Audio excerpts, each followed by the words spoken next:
The anatomy of the scar. I have spent my life in the arena, often bloodied, often knocked down, never looking away, and from this long apprenticeship I have come to see that courage is not an accident of temperament, but a deliberate orientation of the will.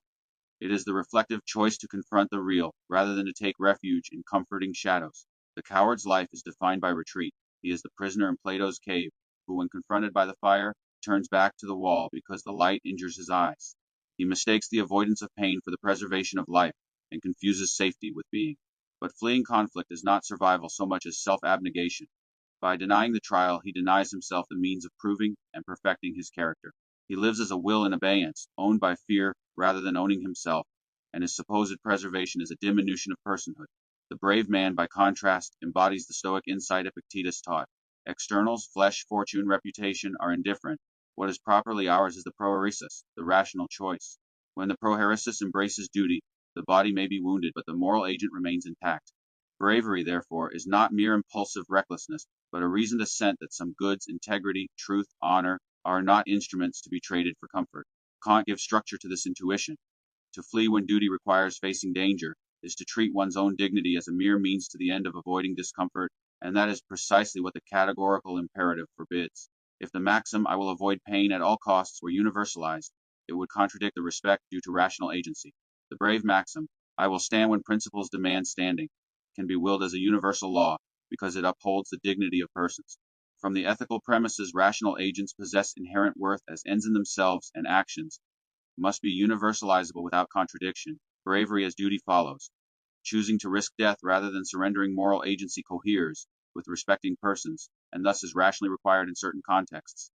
This is not romanticism, but a logical consequence of Kantian dignity combined with Stoic locus of control.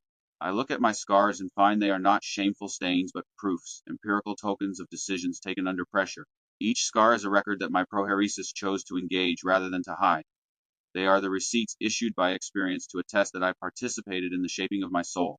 The Neoplatonic account deepens this.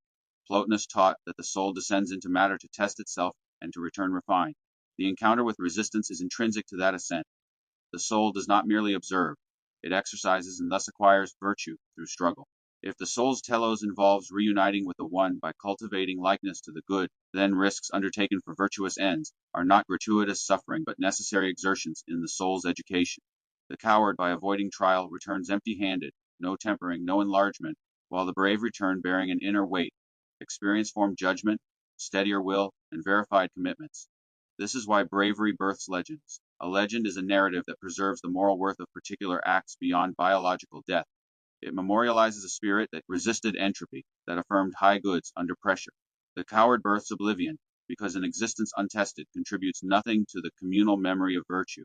The practical truth beneath these philosophical accounts is visible in ordinary decision-making. Say two persons face oppression. One flees to safety, preserves a body, but forfeits a public witness that could have altered others' choices. The other stands, suffers, and thereby changes the probability structure of communal courage. The cost-benefit calculus is not purely utilitarian. The deontic dimension, honor, fidelity to principle, cannot be transformed into expected utility without losing what makes human action specifically meaningful. Critics will object that reckless bravery can destroy more goods than it saves. This is true, and the Stoic Kantian synthesis admits it. Prudence must inform duty. Bravery is constrained by right reason.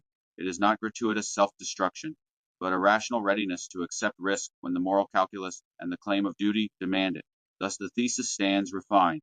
Courage is the properly ordered willingness to risk external goods for the preservation of internal goods, those that constitute the self as a moral agent. I choose this orientation. I accept scars as evidence that I have engaged, not as proof of invulnerability, but of commitment. If I must be struck 1,000 times in front rather than once in the back, it is because standing secures more than temporary comfort. It secures testimony, integrity, and the authenticity of a life oriented toward truth. In that posture, the soul affirms itself against forces that would reduce personhood to mere biological survival. Standing is the sacrament by which will becomes sovereign over fear. When the grave finally takes us all, the brave and the coward alike, the difference will not be the absence of harm, but the moral shape of the life that preceded death. I choose the blaze of tested will over the flat anonymity of untested preservation. I prefer the scar that proves I was there. Zerga in synthesis with the philosophers.